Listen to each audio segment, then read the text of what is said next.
दक्ष news, सामान्यांच्या हक्कासाठी नेहमी दक्ष।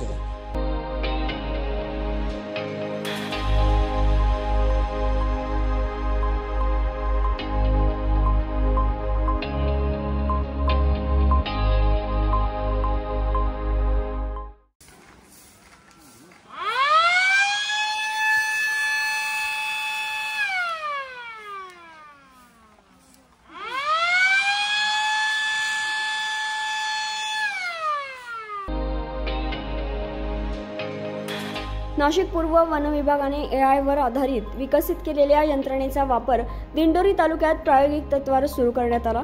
ही यंत्रणा रात्री, मध्यरात्री किंवा दिवसा सुद्धा जेव्हा बिबट्याचा संचार येथून होईल तेव्हा येथील सायरन आपोआप वाजतो आणि त्याच वेळी मोबाईल क्रमांक लिंक असलेल्या वनाधिकारी आणि कर्मचाऱ्यालाही मोबाईलवर मेसेज मिळतो। दिंडोरी वनपरिक्षेत्राच्या हद्दीत मागील काही दिवसांमध्ये बिबट्याच्या हल्ल्यात 2 चिमुकल्यांना प्राण गमवावे लागले। यानंतर वन विभागाच्या पथकाने या भागात पिंजरे लावून 2 बिबटे देखील जेरबंद केले। खबरदारीच्या उपाययोजना याबाबतही रहिवाशांना सतर्क केले जात आहे।